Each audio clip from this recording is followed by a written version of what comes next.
Hello, everyone. Juxtaposition here. This will be my video follow up on the Noam Chomsky video. This one will be entitled Lexicon of Terms, comma, paren, Metaverse, and paren.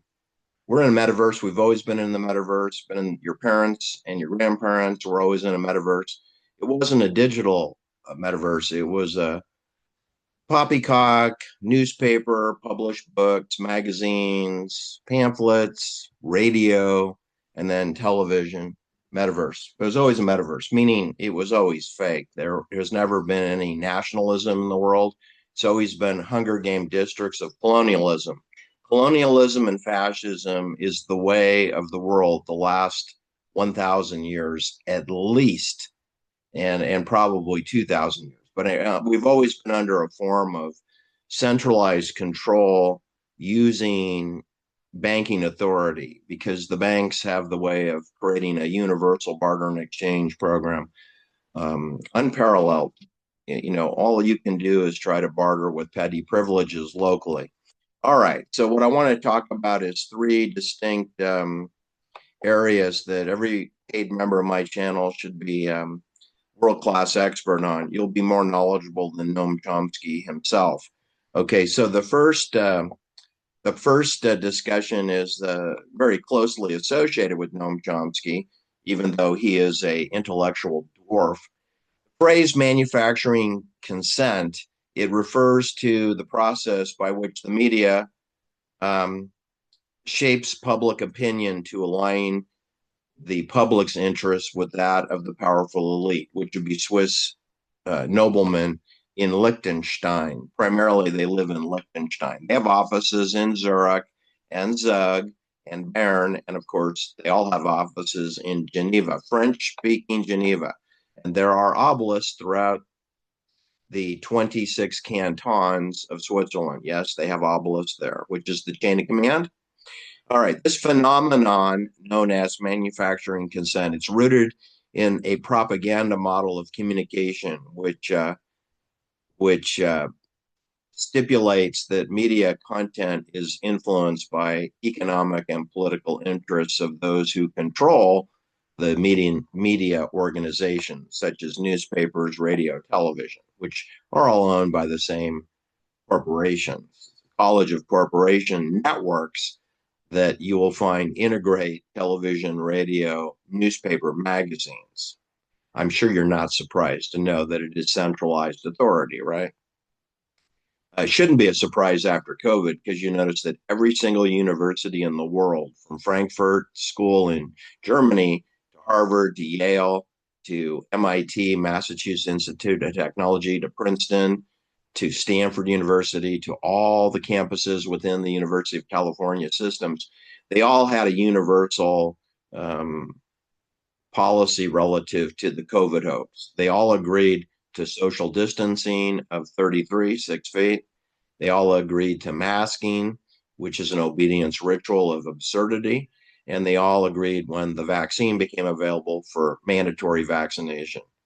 Okay, the term manufactured consent is used to describe how governments and the media create an illusion where everyone agrees that we all need to get vaccinated, that no one is safe until everyone is safe, that the vaccine is safe and effective, even though it's never been tested and there's no public clinical results published, right? So we just accept following your order, even though it's an unethical, illegal, and of course absurd order to social distance and mask when we have a radiation Havana syndrome problem. We have a radiation Havana syndrome problem everywhere throughout the world. Everywhere that your cell phone works is subjected to radiation poisoning called the Havana syndrome, right? And so wearing a mask or getting vaccinated will do nothing to make you safer from radiation poisoning. If you have photonic weapon LED lights of cars or street lights, you're in danger. If you have drones over your head, you're in danger. If you have polluted air of aluminum chalk and polymers, you're in danger. If you have a smart meter or a neighbor with a ring camera, you're in danger of radiation poisoning. Masking has nothing to do with that, right? You could wear a hazardous mask suit. I'm not opposed to that, but The cotton mask is an obedience ritual.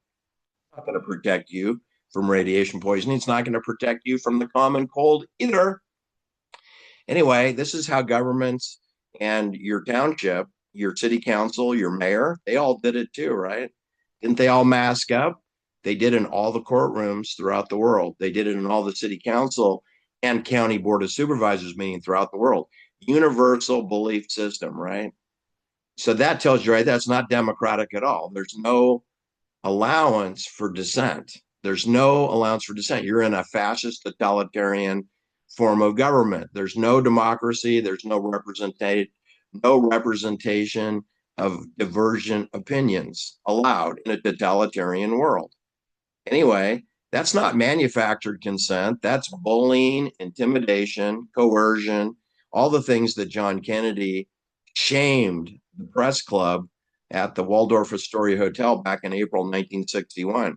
He talked about that. Guerrillas by night, not armies by day, by infiltration, not invasion, by intimidation and subversion, not free choice. That's COVID, right? That's COVID. That's Noam Chomsky. Noam Chomsky is the face of tyranny. Noam Chomsky is the face of fascism. Noam Chomsky is what a fascist looks like. He flies on Lolita Express with Jeffrey Epstein and Woody Allen.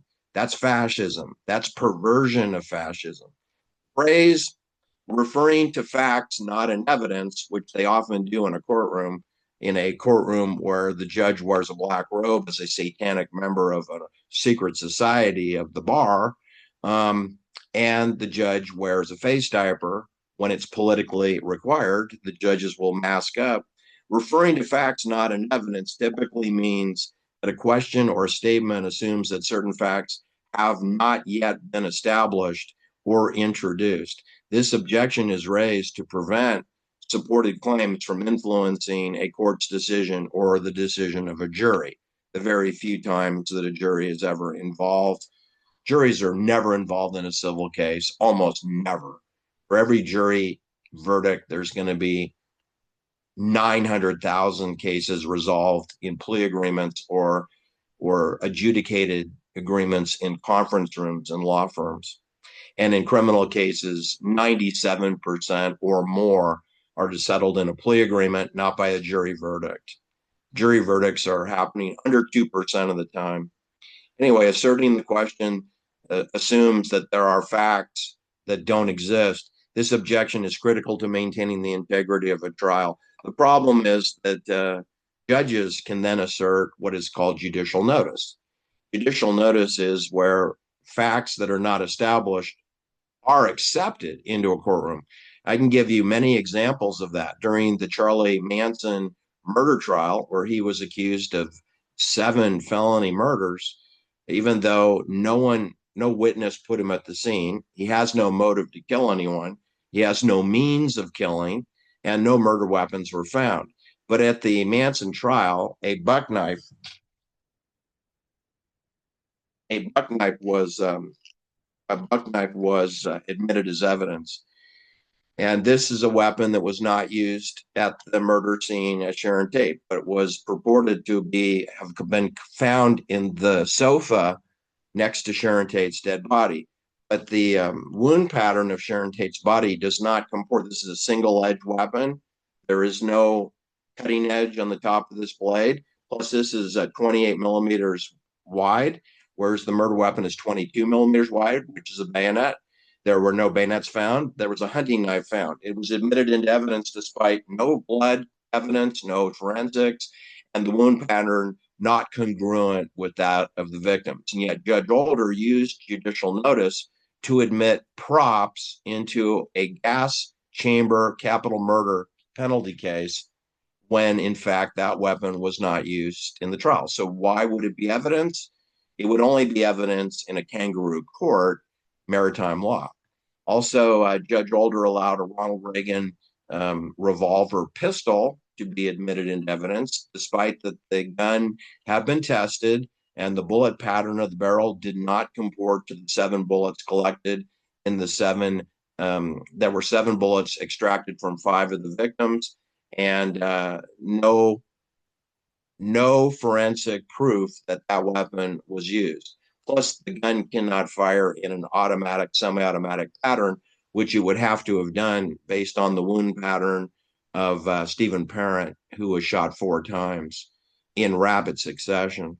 So again, a Ronald Reagan pistol, Ronald Reagan being the governor of the state of California at the time of that murder trial during the summer of 1970, that Ronald Reagan was sort of wondering maybe they're going to charge me with a felony murder since they're admitting a gun that they're claiming belongs to me. There is no serial number on the gun. The gun was not traced to the ownership of Ronald Reagan. They just implied it, right? And the judge Older, Charles Older, allowed a prop with no identification to be admitted, and the ballistics test did not prove that the gun was used in the murder of anyone ever, let alone the Sharon Tate, Stephen Parent murders. So that's judicial notice. The definition is it allows a judge to introduce into evidence facts or circumstances that are notorious or well known so that their authority can be attested based on reputation, therefore cannot reasonably be doubted. In other words, you should just accept that this Ronald Reagan pistol was used and that that buck knife was used, even though factually they were proven not to have been used. The judge can assert and override the reality of the situation, the tenets of thinking. This is cognition. This is the assault against your mind. It's going after the jurors' minds, telling the jurors what to think and believe, while then telling you that the jury gets to make a decision independently. When the jury asked to go to the murder scene, they wanted to go see where Sharon Tate was killed and Abigail Folger. They also wanted to go where Lena LaBianca and Rosemary LaBianca were killed, and the judge refused that request, meaning the jury wanted to assert its own tenets of thinking, and the judge suppressed it, saying, "No, just go by what we talk about in the courtroom." Well, we've already established we admit props into the trial, so it's a simulation. It's not really a trial; it's a kangaroo court. This is done upon the request of the party prosecution, who wants to rely on these fake facts. They're fake facts, right? It's a charade. It's what Noam Chomsky believes in. Noam Chomsky is all about deception, hoaxing, charlatanism, piracy, water rat, right? Parasitic behavior. Noam Chomsky is a quack. He's a fraud. He's a sham. He's a fake. He's a humbug. He's a hoodwinker, and he's a cheat. That's how they run maritime law murder trials, right? That's how they ran the My Lai massacre military court martial. All trials are court martials. They're all tribunals. And if there's a jury there, the jury is tampered with and intimidated. This is what we call in the business of judgeship judicial notice. Judicial notice that facts and materials can be admitted by the judge which do not relate to the crime. This can be done to railroad a defendant. Judicial notice is frequently used for the simplest, most common sense types of facts, such as what day of the week corresponds to a particular calendar date, or the approximate time of day at sunset, or however, it can also be used within one jurisdiction to notice the law that is in force in another jurisdiction. It can also be used to admit weapons never used in a commission of a murder. In other words, it can be used to strengthen the conviction of an innocent person. That's the danger of judicial notice. The good news is, as we go to the AI and as more humans are tethered to the cloud, judges will be laid off. Okay. I'm just telling you as a matter of information that is not available to the public. The number of homicides in the state of California in the last 20 years has declined by 50%. There's half as many violent felony cases now in America, but we still have the same number of judges we had 20 years ago. These judges are sitting around wasting time, issuing continuances, granting continuances to clog up their calendar because they don't have any cases to work on. There's only half as many cases. So you should fire half the judges in the state of California should be fired. And you know, the other half should be fired because they're unethical and they wear face diapers and they're part of a cult. So I have no confidence in the legal system. But I'm just telling you that in terms of felony violent cases, they're down 50% in California. It's a big, jealously guarded secret. You'll never hear any of the media tell you that California and places like the city of Oakland, when I was a paperboy going out by myself alone in 1968, 1969, 1970, I'm out there by myself alone at 5:30 a.m. We had 170 to 180 homicides a year in my city. Okay, today they barely can get 80 homicides a year. They're down at least 50% in the city of Oakland. Now, there are no paper boys, so that job that I had doesn't exist anymore. There are no paper boys getting up at 5:30 in the morning and going out. But I'm telling you, when there was twice as much crime, that I never had a problem. And my parents never told me that I had to be adult supervised during my paper routes. Anyway, that's the metaverse, right? In other words, you're living in a simulation, and just stop listening to the media. They lie like a rug, and don't take advices from judges or law enforcement because they work for Swiss Bank Authority and NATO. They're military bots. They're nodes on the network. That's what they are. That's what Noam Chomsky is. He's a node on the network. He's 97, going to be 98 years old. And all he is a NATO bot for Switzerland and Israel. Take care now. Do like and share my videos. I am heavily shadow banned.